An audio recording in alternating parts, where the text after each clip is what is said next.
Capítulo 23 do livro Campo de Batalha da Mente, Joyce Meyer. Não mereço as bênçãos de Deus porque não sou digno. Mentalidade de deserto.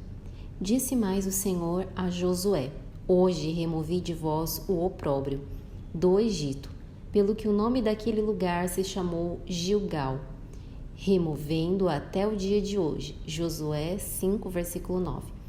Depois de Josué ter conduzido os israelitas através do Jordão para a terra prometida, havia alguma coisa que Deus precisava fazer antes que estivessem prontos para ocupar sua primeira cidade, que era Jericó. O Senhor ordenou a todos os israelitas do sexo masculino que fossem circuncidados, uma vez que isso não havia sido feito durante todos os 40 anos que eles haviam vagueado pelo deserto. Depois que isso foi feito, o Senhor disse a Josué que ele havia removido do seu povo o opróbrio do Egito.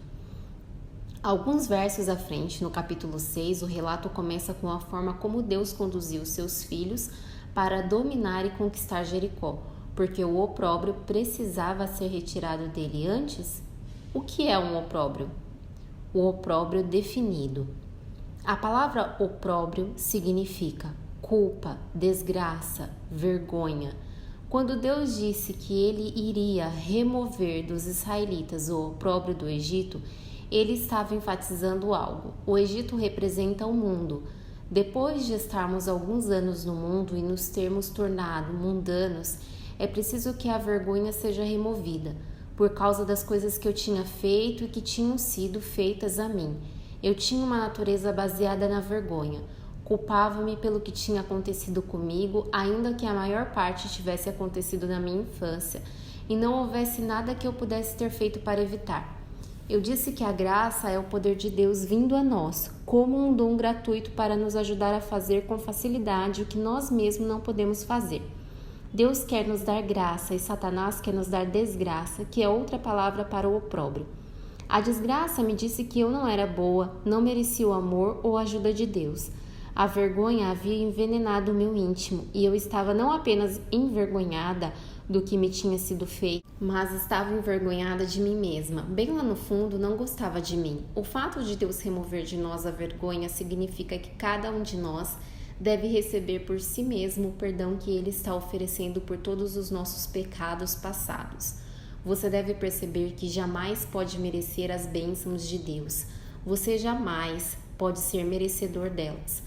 Você pode apenas humildemente aceitá-las e apreciá-las e reverenciar a Deus pelo quanto Ele é bom e pelo quanto o ama. Autoaversão, autorrejeição, recusa em aceitar o perdão de Deus, perdoando-se a si próprio, incompreensão da justificação por meio do sangue de Jesus e todos os problemas semelhantes o manterão vagueando pelo deserto. Sua mente deve ser renovada no que diz respeito ao posicionamento correto diante de Deus por intermédio de Jesus e não das nossas próprias obras. Estou convencida, depois de muitos anos de ministério, que 85% dos nossos problemas originam-se da maneira como nos sentimos a respeito de nós mesmos. Qualquer pessoa que você sabe que está andando em vitória está também andando em retidão. Sei que não mereço as bênçãos de Deus, mas as recebo assim mesmo, porque sou uma cordeira com Cristo, Romanos 8,17. Ele as ganhou e as recebo colocando minha fé nele. Herdeira ou operária, de sorte que já não és escravo, empregado doméstico, porém filho, e sendo filho segue-se que és também herdeiro por Deus. Gálatas 4,7. Você é um filho ou um escravo? Um herdeiro ou um servo? Um herdeiro é alguém que recebe alguma coisa não por mérito, como quando uma propriedade é passada de uma pessoa para outra por meio de um testamento. Um servo ou operário, no sentido bíblico, é alguém que está cansado de tentar seguir a lei. O termo denota trabalho penoso e problemas. Vaguei pelo deserto por anos como uma operária, tentando ser suficientemente boa para merecer o que Deus queria me dar gratuitamente pela sua graça. Eu tinha uma mentalidade errada. Primeiro, pensava que tudo precisava ser ganho pelo trabalho e merecido. Ninguém faz nada para você em troca de nada. Ensinaram-me esse princípio por anos, por vezes seguidas tinha ouvido essa frase enquanto crescia. Diziam-me que qualquer pessoa que agisse como se quisesse fazer algo para mim estava mentindo e se aproveitaria de mim no final. A experiência com o mundo nos ensina que devemos merecer tudo o que conseguimos. Se queremos amigos, dizem-nos, devemos mantê-los felizes o tempo todo, ou eles nos rejeitarão. Se queremos uma promoção ao nosso emprego, todos dizem, devemos conhecer as pessoas certas, tratá-las de certa maneira e talvez um dia consigamos uma chance de ir adiante. Quando afinal terminamos com o mundo, o opróbrio dele pesa sobre nós e precisa ser definitivamente removido. Como você se vê? Também vimos Néfilins ou gigantes, ou filhos de Anak, são descendentes de gigantes, e éramos aos nossos próprios olhos como gafanhotos, e assim também o éramos aos seus olhos. Números 13, versículo 33. Os israelitas tinham esse opróbrio sobre eles. O fato de que tinham uma opinião negativa a respeito deles mesmos é visto nesse versículo. 10 por 12 espias que foram mandados para espiar a terra prometida, antes que toda a nação cruzasse o Jordão. Voltaram dizendo que a terra era habitada por gigantes que os viam como gafanhotos, e assim eles eram aos seus próprios olhos. Isso nos permite saber claramente o que essas pessoas pensavam sobre si mesmas. Por favor, tome cuidado, porque Satanás tentará encher sua mente, se lhe for permitido, com todos os tipos de pensamentos negativos sobre você mesmo. Ele começou cedo construindo fortalezas em sua mente, muitas delas negativas, sobre você e sobre como outras pessoas se sentem sobre você. Ele sempre arranja umas poucas situações nas quais você experimenta rejeição. Então ele pode trazer a dor dela de volta à sua lembrança durante um tempo em que você está tentando fazer algum progresso. O medo do fracasso e da rejeição mantém muitas pessoas no deserto. Os muitos anos sendo escravos no Egito e vivendo sob maus tratos extremos haviam deixado a vergonha sobre os israelitas. É interessante notar que quase ninguém da geração que inicialmente saiu com Moisés entrou na terra prometida. Seus filhos é que entraram. Apesar disso, Deus lhes disse que ele precisava tirar o opróbrio deles. A maioria deles havia nascido no deserto, depois que seus pais deixaram o Egito. Como poderiam eles ter o opróbrio do Egito sobre eles quando nem mesmo viveram lá? Coisas que estavam sobre seus pais podem ser passadas a você. Atitudes, pensamentos e padrões de comportamento podem ser herdados. Uma mentalidade errada que seus pais tiveram pode se tornar sua mentalidade. A maneira como você pensa sobre determinado assunto pode lhe ser transmitida e você nem mesmo sabe por que pensa dessa forma. Um pai que tem uma autoimagem pobre, uma atitude de inutilidade, uma mentalidade do tipo não mereço as bênçãos de Deus, pode definitivamente transmitir essa mentalidade a seus filhos. Embora tenha falado sobre isso nesse livro, como é uma área tão importante, deixe-me mencionar outra vez que você precisa estar consciente do que se passa em sua mente em relação a si próprio. Deus está desejoso de lhe dar misericórdia pelas suas falhas se você estiver desejoso de recebê-la.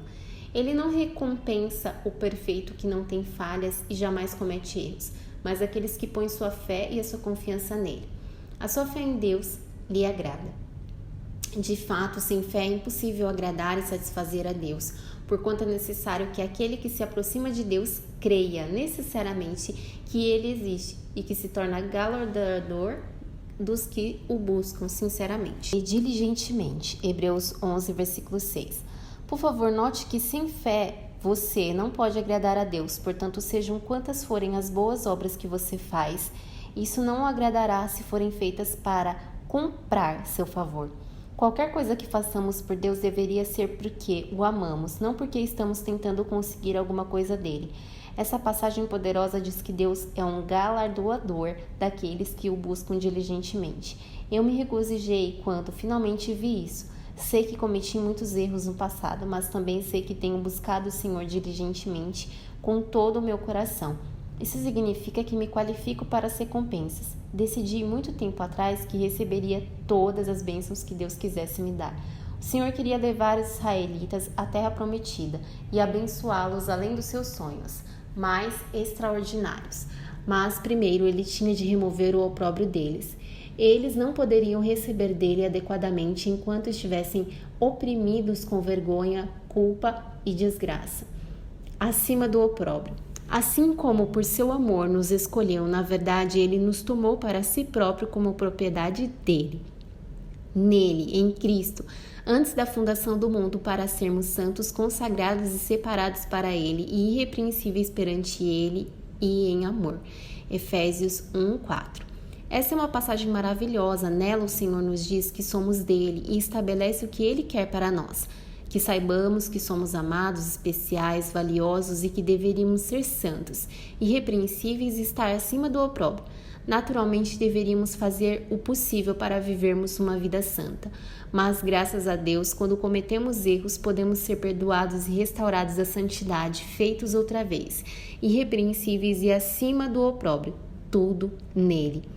Sem opróbrio ou censura. Se, porém, algum de vós necessita de sabedoria, peça a Deus, que a todos dá liberalmente e nada lhes impropera, sem repreender nem censurar, e se lhe há concedida. Tiago 1, versículo 5.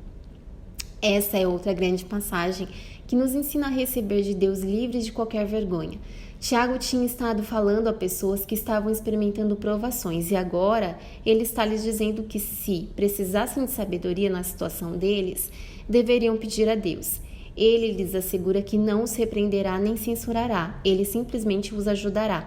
Você jamais atravessará o deserto sem uma grande ajuda de Deus, mas se tiver uma atitude negativa sobre si mesmo, mesmo que ele tente ajudá-lo, você não o receberá.